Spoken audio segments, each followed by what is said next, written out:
Hello everyone, welcome back to my channel.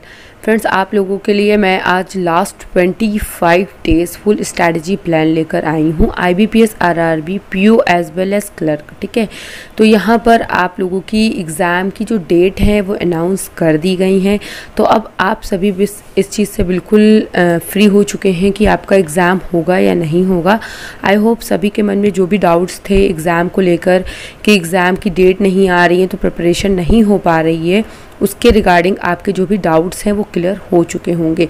अब आपकी exam date भी आ चुकी है और अराउंड 25 से लेकर 30 डेज़ आपके बचे हुए हैं। तो आपको कैसे प्रिपरेशन करना है और कैसे आपको सारी चीज़ें लेकर चलनी है, यानी कि यहाँ पर मैं डिस्कस करूँगी कि आपके एक्सपेक्टेड टॉपिक क्या बन सकते हैं, आपको कितने मॉक देने चाहिए, आपको कौन सी वेबसाइट से चीज़ों को फॉलो करना चाहिए। ये सारी चीज़ें हम इस वीडियो में डिस्कस करने वाले हैं, जिससे कि आप इजीली 75+ मार्क्स अपने एग्ज़ाम में गेन कर सकें।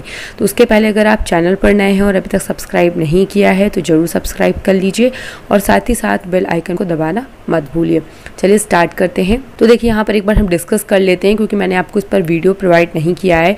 तो प्रीलिम्स की आपकी जो स्केल 1 की और ऑफिस असिस्टेंट की एग्ज़ाम डेट्स हैं वो हैं आपकी 12 सितंबर से लेकर 26 सितंबर तक। ठीक है, तो आपकी एक 12 सितंबर डेट है, एक 13 सितंबर होगी, एक 19 एंड 20 एंड 26, यानी 5 डेट आपको दी गई हैं प्रीलिम्स की, PO और क्लर्क की। एंड जो आपके सिंगल्स एग्ज़ाम्स होते हैं जो स्केल 2 और 3 वाले, उसके लिए आपकी 18/10 एक डेट दी गई, यानी 18 अक्टूबर, और 18/10 जो है वो आपकी एक सिंगल एग्ज़ाम की भी डेट दी गई और आपकी PO की भी एग्ज़ाम की 18 अक्टूबर डेट दी गई है और मेंस की भी आपकी 31 अक्टूबर डेट दी गई। देखिए, यहाँ पर आपका जो ओवरऑल पैटर्न रहेगा वो आपका रीजनिंग एंड क्वांट रहने वाला है। रीजनिंग आपका और क्वांट जो है वो 40 क्वेश्चन होंगे, 40 मार्क्स के होंगे, और क्वांट जो होगी यानी न्यूमेरिकल एबिलिटी वो भी 40 क्वेश्चन 40 मार्क्स की, क्योंकि दोनों का जो एग्ज़ाम पैटर्न है वो बिल्कुल सेम रहने वाला है। बट देखिए, यहाँ पर मैं अलग अलग वीडियो PO और क्लर्क की क्यों नहीं बना रही हूँ, क्योंकि दोनों के पैटर्न में कुछ भी चेंज नहीं है, पूरा सिमिलर है। बट यहाँ पर क्या चेंज है, चेंज आपको एक देखने को मिलेगा कि यहाँ पर आपका जब एग्ज़ाम होगा तो यहाँ पर कुछ थोड़ा सा आपको वेरिएशन देखने को मिलेगा। इनके जो आपका एग्ज़ाम का लेवल होगा वहाँ पर आपको थोड़ा वेरिएशन देखने को मिलेगा। यानी आपको सभी को पता है कि PO है तो थोड़ा सा मॉडरेट पेपर देखने को मिलेगा, क्लर्क है तो थोड़ा सा ईजी पेपर देखने को मिलेगा, बट ओवरऑल टॉपिक जो होंगे वो ऑलमोस्ट सेम होने वाले हैं। इसलिए यहाँ पर जो स्ट्रैटेजी होगी वो सेम रहने वाली है। वन थिंग मैं यहाँ पर क्लियर कर दूँ कि आपका जो क्वालिफाइंग होगा वो आप दोनों के लिए क्वालिफाई होंगे, तभी आपका कट ऑफ क्लियर होगा। यानी आपको रीजनिंग भी क्वालिफाई करना पड़ेगा और क्वांट भी क्वालिफाई करना पड़ेगा। बोथ सेक्शन में आपको क्लियर करना पड़ेगा, आपको दोनों कट ऑफ्स को क्लियर करना पड़ेगा, तभी आप ओवरऑल क्लियर कर पाएंगे। करते हैं, सबसे पहले हम रीजनिंग की बात करते हैं कि यहाँ पर आपके एक्सपेक्टेड टॉपिक कौन कौन से बनेंगे और आपको कितना समय और कितने टॉपिक्स पर आपको फोकस कर कर चलना है। तो सबसे पहले हम बात करने वाले हैं अल्फ़ा न्यूमेरिक सीरीज़। तो अल्फ़ा न्यूमेरिक सीरीज़ में क्या होता है, अल्फ़ा न्यूमेरिक सीरीज़ में देखिए आपको क्या होता है, एक तो आपको सिंबल एंड नंबर वाले क्वेश्चंस दिए जाते हैं, एक आपको पूरा नंबर वाला क्वेश्चन दिया जाता है, एक में आपके अल्फ़ाबेट्स भी होते हैं, सिंबल्स भी होते हैं, नंबर्स भी होते हैं, उस टाइप के आपको क्वेश्चंस दिए जाते हैं। तो 2 से 3 टाइप यहाँ पर आपके क्वेश्चंस के आते हैं, बट बहुत लिटिल बिट इजी होते हैं। अगर आप 2-4 क्वेश्चन भी इजीली लगा लेते हैं तो आपको आइडिया मिल जाएगा और आप इजीली क्वेश्चंस को अपने एग्जाम में कर पाएंगे। तो आपको क्या करना है, डेली 1 से 2 सेट आप अगर आप लगा पाएँ तो आपके लिए वेल एंड गुड रहेगा, और उससे क्या होगी, आप हर एक टाइप के पैटर्न से अवेयर हो जाएंगे और इजीली आप अपने एग्ज़ाम में विदिन 1 to 2 मिनट में 5 क्वेश्चन इजीली कर पाएंगे। क्योंकि अगर आपके एग्ज़ाम में आया तो आपको 5 क्वेश्चंस आपको एक सेट से देखने को मिलेंगे। जो इसका लेवल होता है बहुत इजी होता है। अगर आपने पहले से प्रिपरेशन कर रखी है तो आई होप कि आप अवेयर होंगे। अगर आप नहीं अवेयर हैं तो आप रीजनिंग की प्लेलिस्ट में जाकर सारी चीज़ों को एक बार रिवाइज कर सकते हैं। अब नेक्स्ट है आपका कोडिंग डिकोडिंग, सेकंड टॉपिक होगा। ये भी बहुत ज़्यादा इंपॉर्टेंट होता है। Coding decoding, Chinese coding decoding आएगा। यहाँ पर कोई न्यू टाइप वाला क्वेश्चन नहीं आएगा, ईजिली पुराने टाइप वाले क्वेश्चन आएंगे, और इस पर भी मैंने आपको 2 से 3 वीडियो प्रोवाइड करा है। ईजिली उसको देख लें और आपकी सारी चीज़ें ऑलमोस्ट क्लियर हो जाएंगी। तो आपको क्या करना है, डेली 1 से 2 सेट इसके भी करने हैं। आपको यहाँ पर भी 5 क्वेश्चन देखने को मिलेंगे। किस टाइप का कोडिंग डिकोडिंग आता है, देखिए इस टाइप का आता है, जैसे कि कुछ भी आपको दे देंगे कि this is a beautiful thing, ठीक है। नेक्स्ट आपको दे देंगे ब्यूटीफुल थिंग इज़ गुड, ऐसे दे देंगे, ठीक है। तो आपको इस टाइप से होता है कि ब्यूटीफुल को आपको फाइंड आउट करना होता है, गुड और गुड। तो इस टाइप से आपने अगर किया होगा तो आपको आई होप कि याद आ रहा होगा किस टाइप से 4 सेट के क्वेश्चन होते हैं और यहाँ पर आपको कोड दिया होता है, उस कोड को आपको फाइंड आउट करना होता है और उसके बाद ऑप्शंस दिए होते हैं, उनको करना होता है। बहुत ईजी होता है, अगर आप अवेयर होंगे तो बिल्कुल भी समय नहीं लगता इन क्वेश्चंस को करने। मैंने आपको वीडियो प्रोवाइड कराया कि कैसे आप 1-2 मिनट में इन क्वेश्चंस को करें, वीडियो को आप जरूर देख लें। नेक्स्ट आपका आएगा जो सबसे इंपॉर्टेंट बढ़ता है स्लॉक्स, ठीक है। स्लॉक्स बहुत इंपॉर्टेंट है, तो स्लॉक्स में आपको डेली प्रैक्टिस करनी है 5 to 10 क्वेश्चंस की। आपको यहाँ पर भी अगर ये देखने को मिला तो 5 क्वेश्चंस आपको यहाँ पर देखने को मिलेंगे, क्योंकि आपका रीजनिंग जो है वो 40 क्वेश्चंस का है, ठीक है। 40 क्वेश्चंस होंगे, 40 मार्क्स के होंगे, तो इसलिए आपको टॉपिक ऑलमोस्ट ज़्यादा से ज़्यादा देखने को मिलेंगे। जैसे कि मैं अगर आप एक एवरेज बता दूं तो आपको एवरेज में देखिए 15 to 20 क्वेश्चन आपको मिसलेनियस से देखने को मिलेंगे और 20 से लेकर 25 क्वेश्चन आपको यहाँ पर पजल एंड सिटिंग अरेंजमेंट के देखने को मिलेंगे। तो जो भी मैंने आपके साथ टॉपिक डिस्कस किए, ज़रूरी नहीं है कि हर एक एग्ज़ाम में, हर एक शिफ्ट में मतलब आपको अल्फ़ा न्यूमेरिक सीरीज़ के साथ कोडिंग डिकोडिंग भी मिल जाए या फिर स्लॉक्स इनइक्वालिटी, सबको साथ में नहीं मिलेगा। किसी की शिफ्ट में अल्फ़ाबेट आएगा तो किसी की शिफ्ट में स्लॉक्स आएंगे, तो किसी की शिफ्ट में कोडिंग डिकोडिंग, यानी कि 3 से 4 टॉपिक कोई भी आपके शिफ्ट में उठाए जाएंगे। लेकिन आपको आइडिया सारे टॉपिक्स के बारे में होना चाहिए। आपको नहीं पता कि कौन सा टॉपिक जो है आपके शिफ्ट में आ जाए। बहुत इजी होते हैं, थोड़ी बहुत भी प्रैक्टिस अगर आप करते हैं तो आप इजीली एग्ज़ाम को क्लियर कर सकते हैं। तो देखिए स्लॉक्स में आपको कोई भी न्यू टाइप के क्वेश्चंस की प्रैक्टिस नहीं करनी, इजीली पुराने टाइप के क्वेश्चन की प्रैक्टिस करनी है। हाँ, आजकल ट्रेंड में क्या है, आप फ्यू वाले क्वेश्चंस या फ्यू वाले क्वेश्चंस बहुत ट्रेंड में, तो मैंने इस पर भी आपको एक न्यू अलग से वीडियो प्रोवाइड करा है, वो आप ज़रूर से ज़रूर देख लें।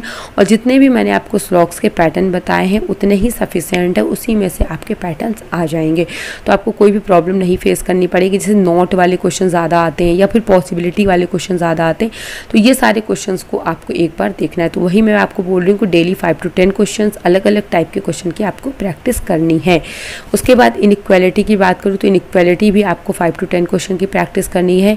कोडेड इनइक्वालिटी बहुत कम रेयर चांस है कि अगर आएगा तो पीओ में आ सकता है, अदरवाइज नहीं आता है। ज़्यादा से ज़्यादा आपका सिंपल इनइक्वालिटी वाले क्वेश्चंस आते हैं, जो आपके सेमी कॉलम्स वाले होते हैं वही आते हैं। अगर कोडेड वाले आते भी हैं तो एक वीडियो उस पर भी प्रोवाइड है, आप एक बार चेकआउट कर सकते हैं। और सिंपल इनइक्वालिटी वाले क्वेश्चन बहुत ईजी होते हैं। मैंने लेटेस्ट में ही आपको एक वीडियो प्रोवाइड करा है कि हाउ टू सॉल्व इनइक्वालिटीज़, तो उसमें मैंने आपको विदाउट पेन और कॉपी का यूज़ करते हुए, विदाउट स्क्रीन पर देखते ही क्वेश्चन आप सॉल्व कर लेंगे। तो उस ट्रिक को देखने के लिए आप वीडियो ज़रूर देख सकते हैं। तो इजीली मैं आपको यहाँ पर बता रही हूँ, जैसे A is greater than B, B is greater than C, इस टाइप्स के जो क्वेश्चंस होते हैं वो आपके इनइक्वालिटीज़ के होते हैं। नेक्स्ट आपका जो है डायरेक्शन में क्या होता है, डायरेक्शन में आपको इतना आइडिया होना चाहिए कि ये चीज़ आपका नॉर्थ होता है, ये आपका साउथ है, ये आपका ईस्ट है, ये आपका वेस्ट है। तो अगर आपको आइडिया होगा डायरेक्शंस का तो आप इजीली क्वेश्चंस को कर सकते हैं। जैसे आपको क्वेश्चन अगर दिया जाएगा तो क्या दिया जाता है कि ए जो है वो वेस्ट है बी के, बी जो है वो साउथ है सी के, इस टाइप के आपने क्वेश्चंस देखे होंगे। तो ये आपके 1 लाइनर क्वेश्चंस होते हैं। 1 लाइनर क्वेश्चंस भी आते हैं और साथ ही साथ आजकल ट्रेंड में क्या है, पजल। जैसे आप डायरेक्शन में अगर देखेंगे तो आपको पजल 2 से 3 मार्क्स की आएगी और 2 से 3 लाइन का ही पजल होती हैं, बट बहुत ईजी होती हैं, आप इजीली कर पाएंगे। अगर आपको डायरेक्शन फाइंड आउट करना आता है तो ईजिली आप क्वेश्चन को कर सकते हैं। तो 5 to 10 क्वेश्चन आप डेली इसकी भी प्रैक्टिस करें। 2 से 3 मार्क्स के आपको डायरेक्शन भी देखने को मिलेंगे और ब्लड रिलेशन भी आपको 2 से 3 मार्क्स के देखने को मिलेंगे। ब्लड रिलेशन में आपको क्या होता है, इसमें भी 1 लाइनर क्वेश्चंस आते हैं और पजल फॉर्म आती है। आजकल जो पीओ का एग्ज़ाम है वहाँ पर आपको पजल ही देखने को ज़्यादातर मिलती हैं। तो 2 से 3 क्वेश्चन आपके इजीली उसी पजल से कंप्लीट हो जाते हैं। जैसे यहाँ पर आपको पजल में क्या होगा, 2 से 3 लाइन आपको दे दिए जाएंगे कि ए जो है वो ग्रैंडफादर है बी के, बी जो है वो आपकी ग्रैंड डॉटर है, इस टाइप से आपको दिए जाते हैं। उसके बाद आपको ट्री बनाना होता है, ट्रेस्ड फॉर्म में बन जाता है, ठीक है। तो इस तरीके से आप जब ट्री बना लेते हैं तो क्वेश्चन आपको इजीली फाइंड आउट हो जाता है। मैं आपको बार बार बोल रही हूँ कि मैंने सारी चीज़ों पर आपको वीडियो प्रोवाइड करा है। अगर आपको फिर भी कोई डाउट है तो उन वीडियोस की हेल्प से आप चीज़ों को अभी भी आपके पास समय है कवर कर सकते हैं। नेक्स्ट आपका ऑर्डिनल रैंकिंग, इन 3 टॉपिक्स में आपको कोई भी 1 से 2 टॉपिक आपके शिफ्ट में देखने को मिलेगा और हर शिफ्ट में जो भी आएगा वो 2 से 3 नंबर आपको कवर करेगा। ऑर्डिनल रैंकिंग में क्या होते हैं, कंपैरिजन बेस्ड क्वेश्चंस आते हैं। जैसे क्या है कि कि हाइट वेट हो गया या फिर हाइट एंड वेट को लेकर क्वेश्चंस हो गया कि ए जो है वो टॉलर है बी से, बी जो है वो आपका सी से स्मॉलर है, इस टाइप से आपको बनाना पड़ता है और देन आपको क्वेश्चन को फाइंड आउट करना होता है। या फिर वेट को लेकर आ गया, ठीक है, इस टाइप से आपको क्वेश्चन, आई होप कि आप इस टाइप के क्वेश्चंस को देखा होगा, तो इस टाइप के क्वेश्चन आपको देखने को मिलेंगे। नेक्स्ट सबसे इंपॉर्टेंट अगर बनता है तो वो बनता है किसी भी एग्ज़ाम के लिए, किसी भी बैंक एग्ज़ाम के लिए वो बनता है पजल और सिटिंग अरेंजमेंट। तो पजल और सिटिंग अरेंजमेंट जो होता है, जैसे कि मैंने आपको बोला कि 4 to 5 सेट यानी कि 20 से 25 मार्क्स आपको पजल और सिटिंग अरेंजमेंट दिलाता है। तो पजल और सिटिंग अरेंजमेंट में आपको डेली प्रैक्टिस करनी है 4 से 5 सेट की। वो भी कौन कौन से इंपॉर्टेंट पजल और सिटिंग अरेंजमेंट बनते हैं वो भी मैं यहाँ पर डिस्कस कर दे रही हूँ। मोस्ट इंपॉर्टेंट पजल और सिटिंग अरेंजमेंट आजकल के ट्रेंड के अकॉर्डिंग जो बनते हैं वो बनते हैं अनसर्टन नंबर ऑफ पर्सन, यानी कि एक लाइन होगी, ठीक है, उसमें आपको पर्सन डिटरमाइन करने होंगे कि 20 बैठे हैं, 25 बैठे हैं, 22 बैठे हैं, वो आपको खुद से डिटरमाइन करना होगा। लेकिन आपको वरीड होने की ज़रूरत नहीं है, बहुत ईजी क्वेश्चंस होते हैं। अगर आप 2-4 क्वेश्चन भी अनसर्टन नंबर ऑफ पजल पर बना गए तो आप एग्ज़ाम में इसके बिल्कुल भी नहीं करके आएंगे। ऐसा कुछ नहीं आएगा कि बहुत डिफ़िकल्ट लेवल का होगा। एग्ज़ाम जो होगा वो बिल्कुल ईजी टू मॉडरेट लेवल का होगा। आपको एग्ज़ाम अगर आपने अभी तक प्रैक्टिस नहीं भी करी है तो 1 मंथ की प्रिपरेशन से आप एग्ज़ाम इजीली क्लियर कर सकते हैं, बट आपको थोड़ा सा टाइम ज़्यादा देना पड़ेगा। अदरवाइज़ अगर आप पहले से प्रिपरेशन है, आपको सारे टॉपिक की नॉलेज है, तो आपको ज़्यादा भी टाइम नहीं देना पड़ेगा। बट आपको वरीड नहीं होना है, एग्ज़ाम का लेवल ईजी टू मॉडरेट आपको देखने को मिलेगा।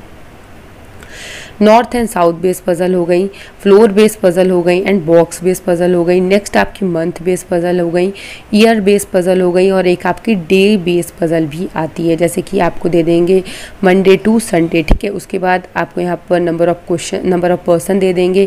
उसके बाद आपको फाइंड करना पड़ेगा कि जो पी है वो ट्यूसडे में बैठा है या वेडनेसडे में बैठे हैं। इस टाइप से आपको चीज़ों को अरेंज करना पड़ेगा। या कोई फ्रूट का नाम दे दिया या कोई पर्सन का नाम दे दिया, या फिर आपको एक जो पज़ल होगी, यानी मान लीजिए आप 4 पज़ल आती हैं तो एक पज़ल से लेकर 2 पज़ल पीओ में ऐसी होंगी जो आपको 2 वेरिएबल बेस्ड पज़ल मिलेंगे। अदरवाइज़ 2 से 3 पज़ल ऐसी होंगी जो सिंगल वेरिएबल होंगी, आप इजीली कर पाएंगे।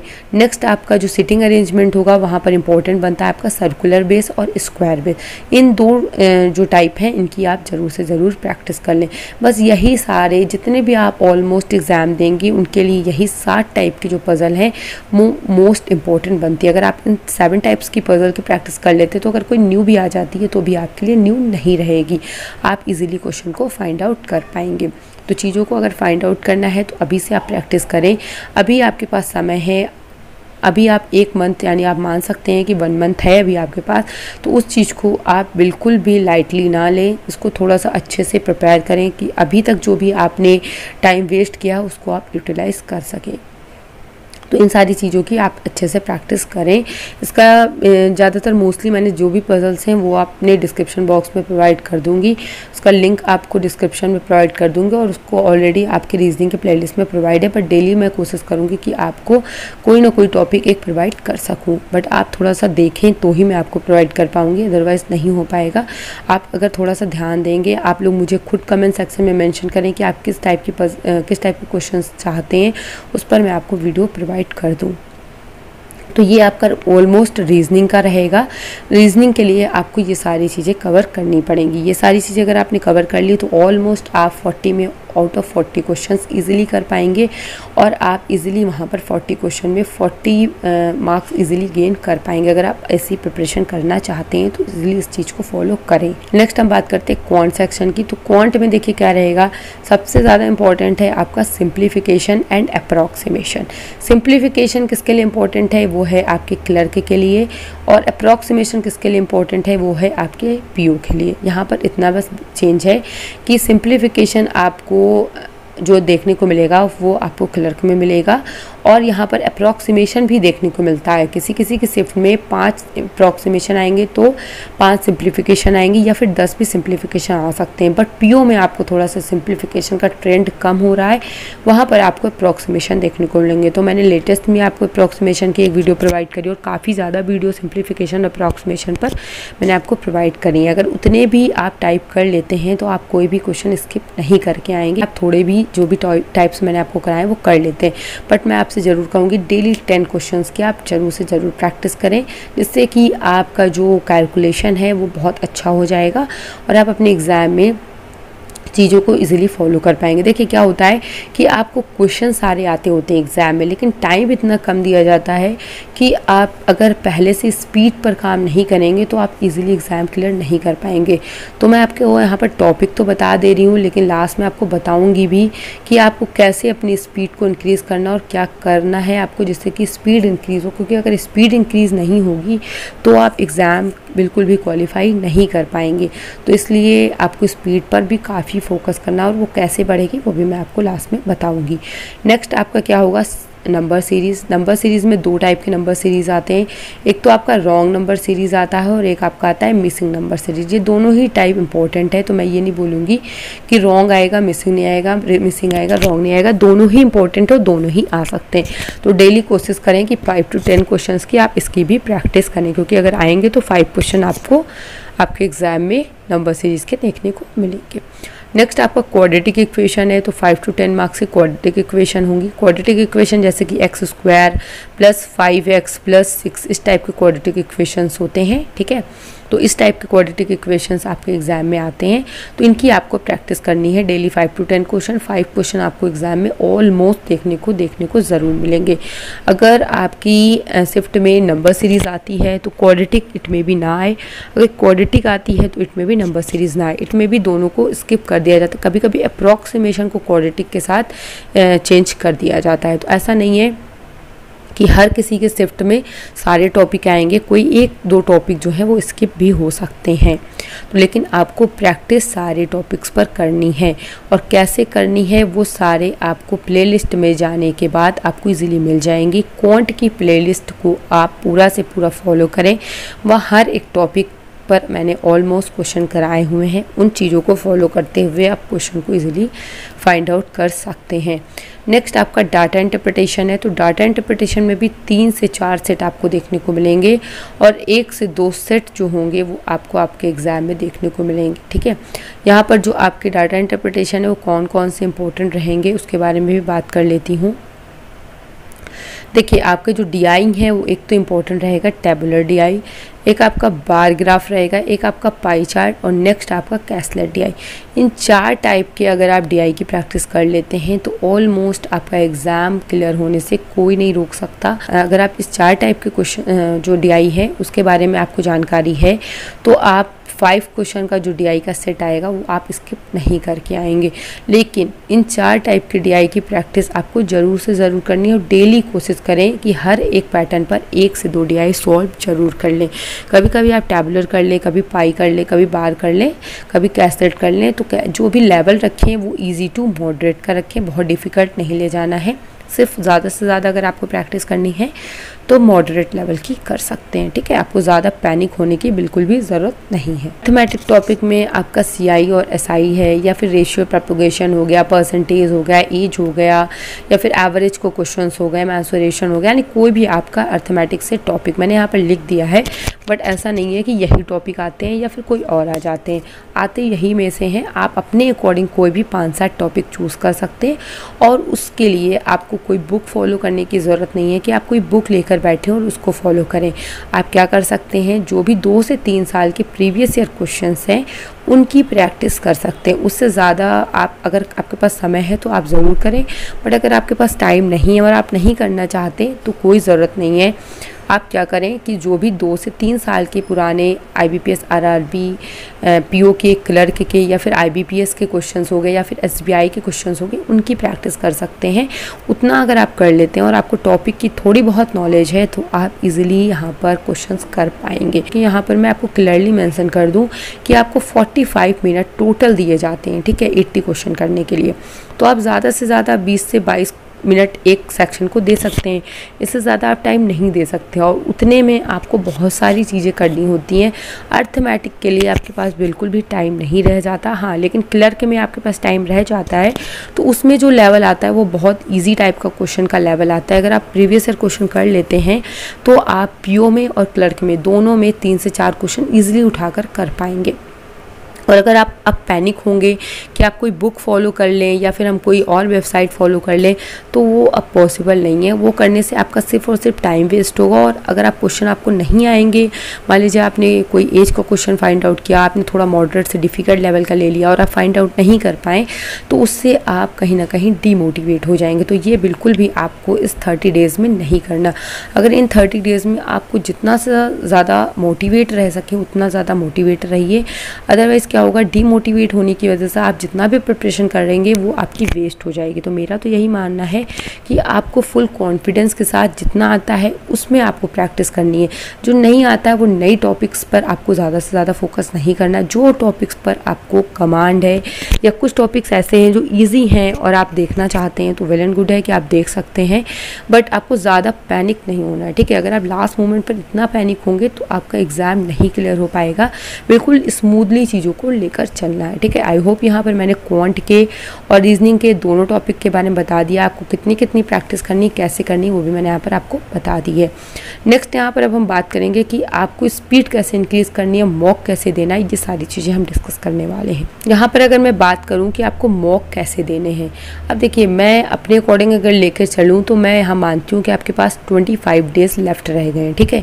25 डेज़ में आप कैसे चीज़ों को लेकर चलेंगे, तो आपको स्टार्टिंग में क्या करना है, स्टार्टिंग के जो 15 डेज़ होंगे वहाँ पर आपको क्या करना है, एक टेस्ट तो आपको किसका देना है, पीओ का देना है, ठीक है, डेली।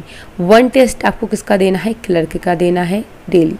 और साथ में क्या करना है, एनालाइज। अब मैं आपको जितने भी टॉपिक्स बताए हैं, मान लीजिए ऊपर कि 5 to 10 क्वेश्चन की प्रैक्टिस करनी है, पजल की प्रैक्टिस करनी है, डीआई की प्रैक्टिस करनी है, अब उन्हें कैसे करना है। अब आप सोचेंगे कि मैं हर एक टॉपिक का अलग अलग प्रैक्टिस करूं कि मॉक की हेल्प से करूं, तो ये सारे डाउट मैं क्लियर करने वाली हूं कि आपको कैसे करनी है। मान लीजिए कि आप एक मॉक लगाते हैं, ठीक है, आपको 45 मिनट एक मॉक में देने हैं, आपको 80 क्वेश्चन वहाँ पर मिलेंगे, 40 क्वेश्चंस हर एक सेक्शन में आपको देखने को मिलेंगे। और ऑलमोस्ट जितने भी मैंने आपके साथ टॉपिक डिस्कस किए हैं वहाँ पर आपको हर एक टॉपिक एक ही मॉक टेस्ट में देखने को मिल जाएगा।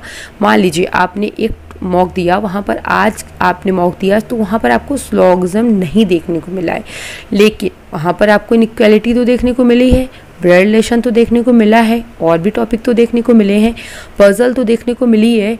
तो वो सारे टॉपिक तो आप उस मॉक की हेल्प से लगा लेंगे। मतलब मेरे कहने का ये है कि आप अगर एक मॉक डेली लगाते हैं पीओ का और एक मॉक आप डेली लगाते हैं क्लर्क का, तो आप देखेंगे एक दिन में आपने 160 क्वेश्चंस की प्रैक्टिस करी है। और क्या 160 क्वेश्चंस में मैंने जो आपके साथ टॉपिक डिस्कस किए हैं वो नहीं आएंगे, वो सारे टॉपिक आपके उसी मॉक से आ जाएंगे। तो आपको अलग से बिल्कुल भी प्रैक्टिस करने की ज़रूरत नहीं है कि आप अब सर्च करें कि कौन सी वेबसाइट पर जाकर मैं प्रैक्टिस करूं, कौन सी बुक को मैं फॉलो करूं। ये बिल्कुल भी आपको करने की ज़रूरत नहीं है। आपको कोई भी बुक फॉलो करने की नीड ही नहीं है। अगर आपको बिल्कुल भी टॉपिक के बारे में आइडिया नहीं है तो आप किसी के यूट्यूब वीडियो को देख सकते हैं, मेरे भी हैं और लोगों के भी हैं, मैं नहीं बोलूँगी कि मेरे ही देखिए, किसी के भी फॉलो कर सकते हैं आप, ठीक है, वो अलग बात हो गई। लेकिन अगर आपको टॉपिक के बारे में थोड़ा आइडिया है तो आपको ज़रूरत नहीं है उस पर फोकस करने की, आपको फोकस करना है मॉक टेस्ट पर। तो अगर आप डेली आप 2 मॉक दे देते हैं विद एनालिसिस, मान लीजिए आपने 80 क्वेश्चंस का मॉक दिया, वहाँ पर आपने 50 to 60 क्वेश्चन आपको आ रहे हैं, 10-20 क्वेश्चन आपको नहीं आए या फिर आपने क्वेश्चन गलत कर दिए, तो वो सारी चीज़ें आपको एनालिसिस के ड्यूरेशन में देखनी है कि एनालिसिस के समय मेरे से कितने क्वेश्चन गलत हो गए या मैंने जो क्वेश्चन किए हैं वो कितने रॉन्ग करें, या कौन से टॉपिक पर मुझे बिल्कुल भी कमांड नहीं है।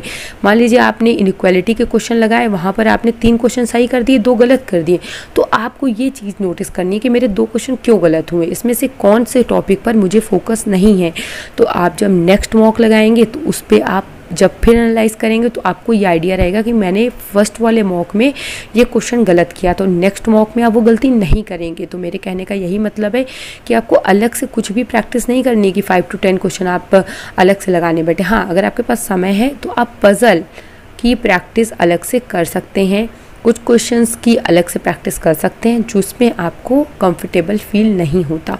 पजल की आप अलग से कर लें, वो आपके लिए सफिशिएंट नहीं है अगर, तो आप अलग से कर सकते हैं, डीआई की अलग से कर सकते हैं, बट अदर मिसलेनियस टॉपिक की आप अलग से प्रैक्टिस ना करें, इतने में ही आपका सफिशेंट हो पाएगा।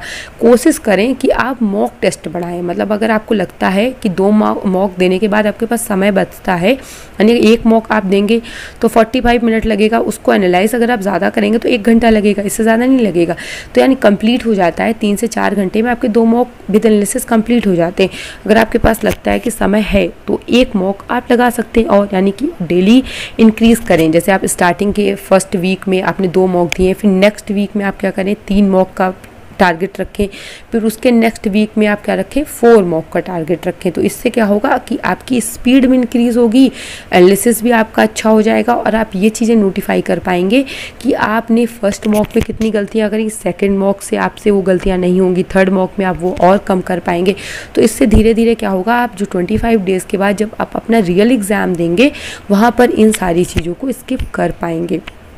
इसलिए मैंने आपके साथ टॉपिक डिस्कस करें। मेरे कहने का मतलब ये नहीं था कि हर एक टॉपिक को आप लगाने बैठें, अलग वेबसाइट से लगाएं।